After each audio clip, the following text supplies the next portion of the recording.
Ty, I know you guys just lost, but how would you evaluate the entire seasons, getting James, getting Russ to go to take a role off the bench, dealing with Kawhi's injuries up and down? How would you view this in light of the season's over now?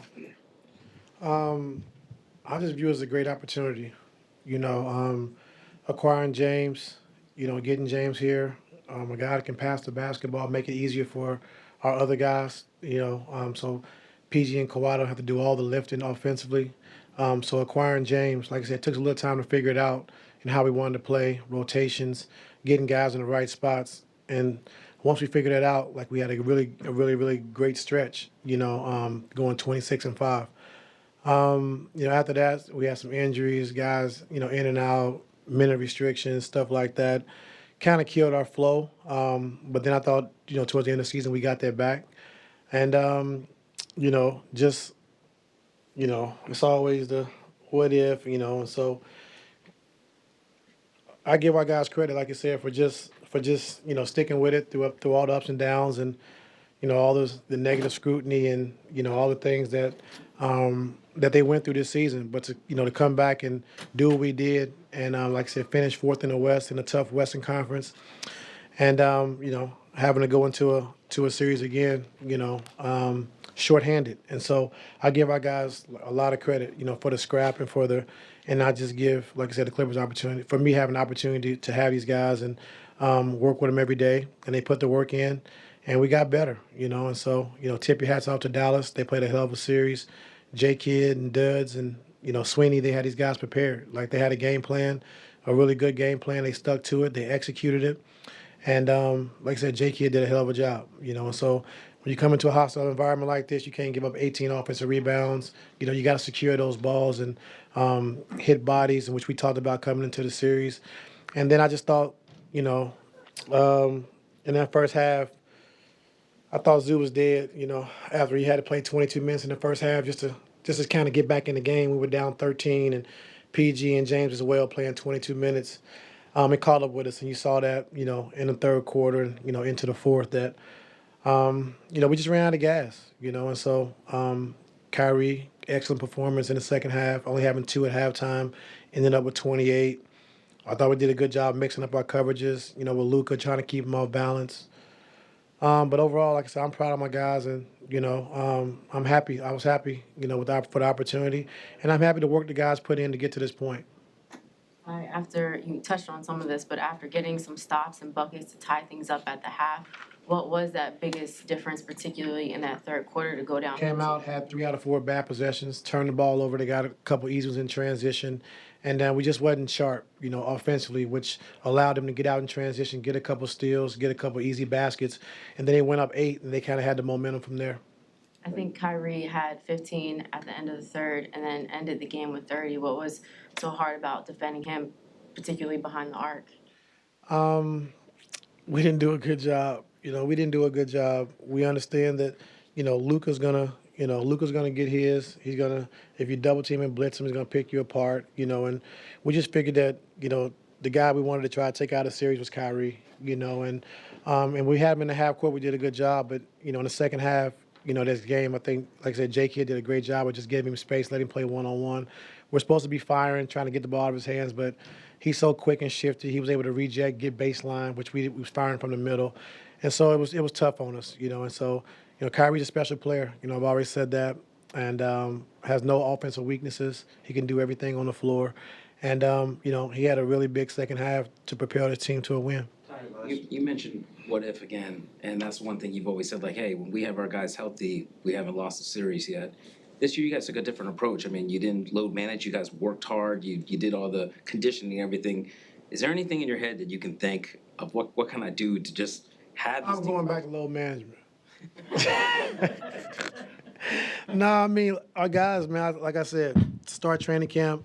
Our guys really had in their mind and had a mindset that, we're going to take this season serious. We're gonna play until we're hurt and we can't play. And so I give our guys credit. PG and Kawhi, that's the most they played since they've been here since I guess the first year or whatever. But those guys played every night. And so we needed that. We needed the chemistry. We needed those guys to be on the floor, and so they did that for us. And so It's unfortunate that we ain't the only team that's going through it. It's a lot of teams that, have their players out and their best players out, and so that's no excuse. Like you said, we had 3 weeks to prepare and play without Kawhi. We knew how we wanted to play. We knew the format. We had the blueprint, and even as hard as it is, our guys did a good job of fighting through it. And like I said, they're a great team. They've been playing really, really, really good since the trade, and we knew it was going to be a tough series. But in my heart, I thought we could win this series, and unfortunately, we came up short. It was reported today that the franchise is looking to sign you to a long-term extension. Do you expect to be here long-term? I hope so. I hope so. Like, I didn't come here to bounce around and go all over the place. And Mr. Balmer, Lawrence, Mark, Trent, Gillian, they've all been great to me. And this is where I want to be, and hopefully they feel the same way. And so no bet, I haven't had a better experience, since I've been here. Mr. Balmer showed me a lot of different things that I wouldn't be privy to if I wasn't here, and Lawrence being an ex-coach who actually knows the game, who actually can talk, basketball, offense and defense, and understand the game. And so that's really good for me as well. Trent Redden, who I was in Cleveland, I won a championship with, so we have a great relationship. And Mark Hughes, he actually coached me when I was in Orlando when he was with Doc, and so just having a great relationship with the owner, with the front office, it's great. And so, I would love to be here long term. Just your thoughts on the Lakers kind of rumored that your name is bouncing around for their next head coaching position. Obviously, you have time left here. Your overall thoughts on that? Yeah, I don't really have a comment on that. I mean, it's great to be wanted. That's a really good feeling. But like I said, I want to be here, and hopefully we're able to solidify that. What did you tell your guys in the locker room after the game was over? How do you try to get them to process losing this series? I never talk after the game, BT. But Mr. Balmer came in and had some kind words to say, and I talk to these guys once we get away from the game. It's tough when you lose a series and your season's over. They're probably not even paying attention. A lot of guys' heads are down. A lot of guys are disappointed. Whenever your season's over. But I'm proud of our guys. Like I said, I'm proud. Like I said, Kawhi and PG, the amount of games they played all year, taking it serious in training camp, taking it serious throughout the course of the season. And, like I said, unfortunately, injuries happen. That's a part of the game. That's no excuse. And like I said, give Dallas all the credit. They had a great game plan, and J. Kidd did a hell of a job. Talked about Steve and how much you admire him. What did that mean for you, everyone, to have him come in to talk to the guys, even if they were? I mean, it means a lot. I mean, you have the 10th, 8th, 7th, 8th richest man in the world, and he's a real fan. Like, he's a real fan. Like, he treats us like family. He actually genuinely cares, about each individual. And we've seen that time and time again, And so when you have an owner that, really respects who you are, not as a basketball player, but as a person and who you are, that means a lot.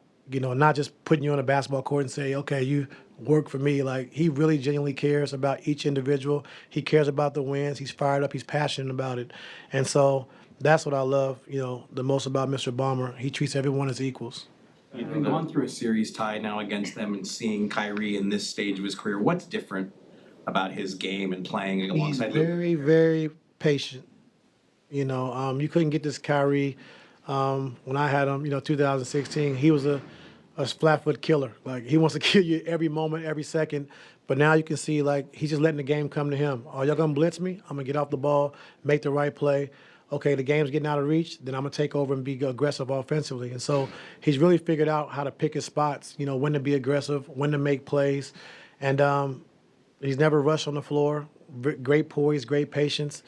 And we all know he can score at a high level. You said that you want to be back. You know that the injuries has been a factor this year, previous years. What does this team need to do based off of what you've seen with this team that they need to be better at coming into next season, getting through next season? I mean, I don't know, Law. I mean, injuries are part of the game. You can't really control that. I liked our mindset. Like I said, training camp was unbelievable.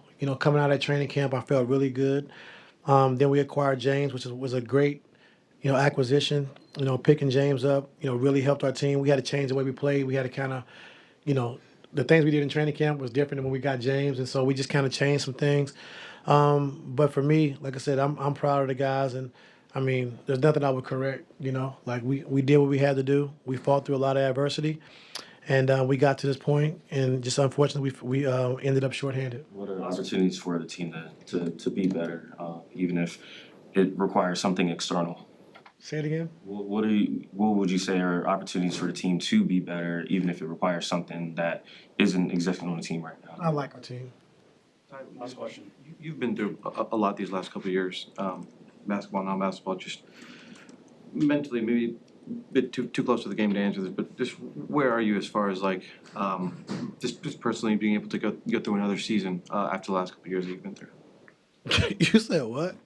To get through another season with next year, or you talking about this? Coming up, like after the last couple of seasons that you've had, just where are you? I'm in a great place. Yeah, I'm in a great place. This was a good year. I mean, this year made me a better coach. You know, no doubt. You know, having a team with 4 future Hall of Famers, 4 guys who've been #1 options on their teams, and getting those guys to trust, believe, sacrifice. It was good. It was good for me. You know, a lot more talking than I really had to do in the past. A lot more meetings. But overall, man, I wouldn't trade it in for anything. Like outside of the early ending. But overall, it was a good year for me. I like the guys we have in the locker room. They respect me. I respect them.